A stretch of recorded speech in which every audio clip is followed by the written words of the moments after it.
Good day, ladies and gentlemen. Welcome to the show. Glad to have you guys here on this Sunday, June the 15th. Thank you for tuning in. I'm glad I caught you guys before this really gets kicking in this week.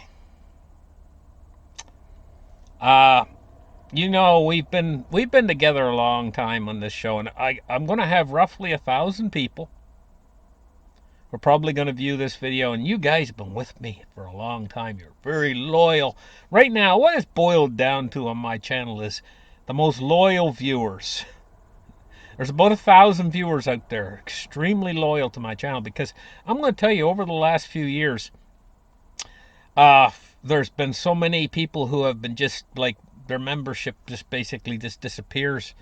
And I think that, well, I'm not going to go there, but let's just say that my channel has went through some rough times. But there's about 1,000 people, and this message is for you guys about this because I'm glad I caught you guys before all this kicked into high gear this week and next week. What am I talking about kicking into high gear? The war in the Middle East. And why I'm glad I caught you guys is because I got some big things to say about this. This is a very, very serious situation.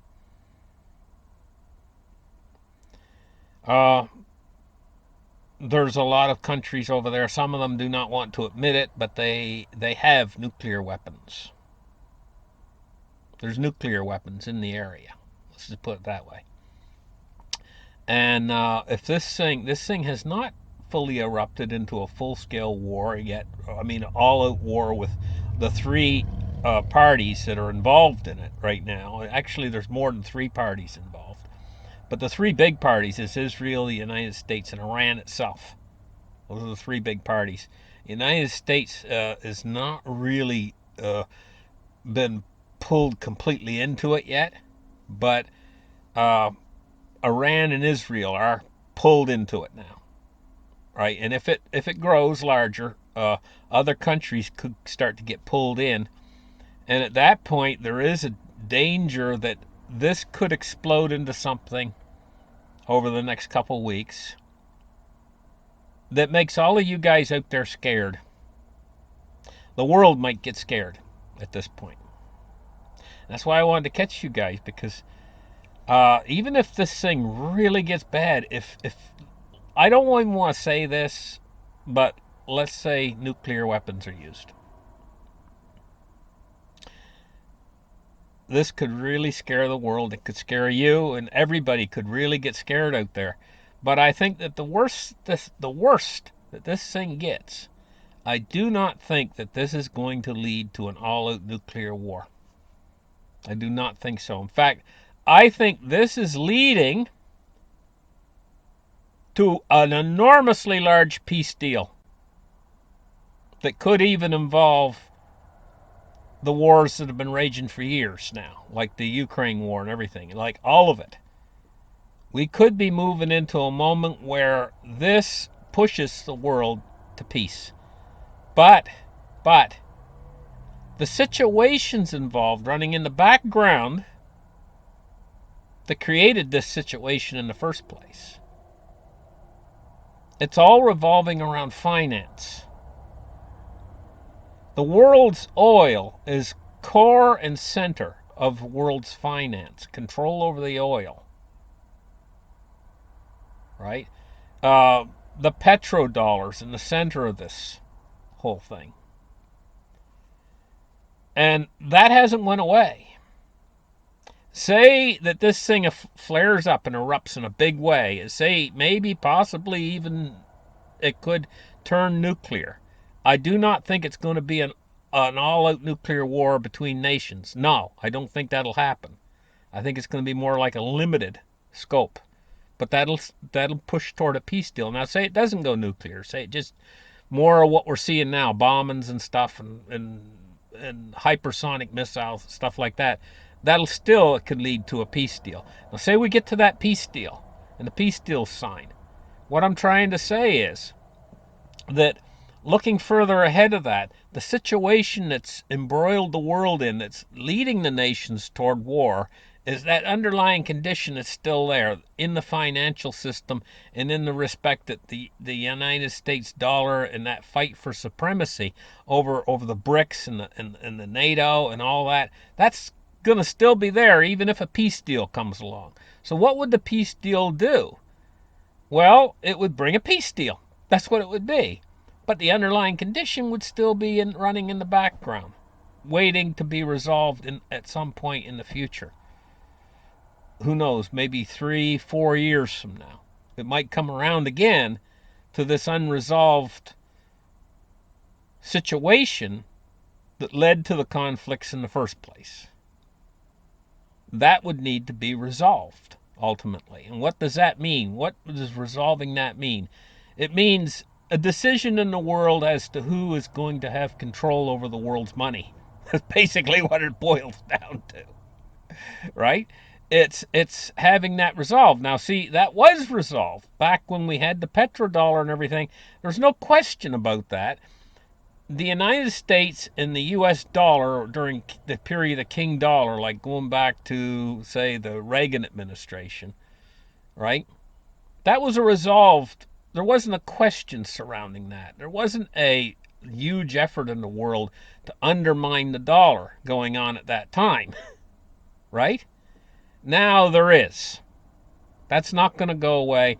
That's going to need to be dealt with at some point in the future, even if they do come to a peace arrangement from this uh, escalate to de-escalate situation that's happening right now. And basically what I want to get you guys to understand is if this thing flares up in a big way, there's going to be a lot of people saying it's the end of the world. They're going to nuke everybody. Everybody's going to die and this sort of thing, especially if nukes are used in this situation. And that could translate to you guys in my audience. You guys could be scared to death. You'd be like, oh my gosh, World War III, this is it. No, I don't think this is it. But basically what I'm saying is, looking out there a few years from now, with this unresolved situation of the petrodollar, the BRICS, and the NATO nations and everything else, let's face it, this is a clash. That will need to be resolved in the future, even if this does lead to some sort of escalate to de-escalate situation where a peace deal comes along. And that's my biggest hope for this. I'm thinking that this, in a really weird sort of way, is going to lead to a peace agreement coming down the pike. So, I mean, it's counterintuitive. You don't think, hey, a big war starting, going into a big war, is going to lead ultimately to a peace deal. This doesn't seem logical. It doesn't seem logical. War leads to war, or war leads to more war. But sometimes a situation flaring up like this can escalate to de-escalate. And this is kind of what I'm expecting with this situation. So, when things look the worst, guys, basically what I'm saying is maybe in the next 2 weeks you might see it come to fruition, what I'm talking about right now. And when things will look the worst, remember there's always a silver lining to every cloud. And so don't let it shake you to your core if something does happen. I'm just saying, I'm just kind of laying it out for you guys right now, that if something happens with this, don't let it shake you to your core. Step back and say, hey, you know what? Maybe all the other people are running around with their hair on fire. Maybe in another week or two, other people that normally don't get scared might really get scared. I mean, this situation could get really intense before it escalates to de-escalate. This is where I think it's going. I think it's going to escalate to de-escalate. And what I'm warning you guys about is this escalation that's coming could get really, really intense. Especially with all the other situations going on in the world, like the riots out in California and all this kind of stuff. This one could feed the other, actually. And over the next 2 weeks, we might be in for a hellstorm. So basically what I'm telling you guys is get your popcorn, because I don't think this is going to end up in all-out nuclear Armageddon. I don't think that's where this is going.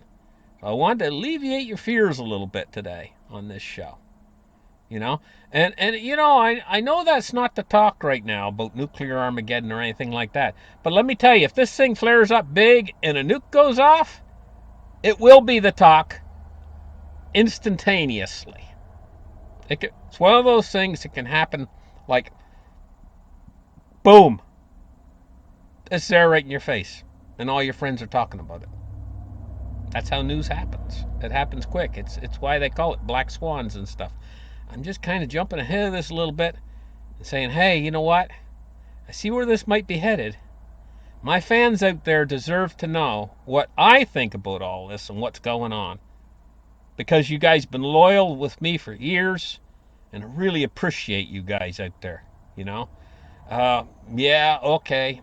I understand that at one time my channel was pretty good, going along and getting a lot of views and stuff, and now it's tapered back to where I have basically 1,000 very loyal fans out there that watch me every week.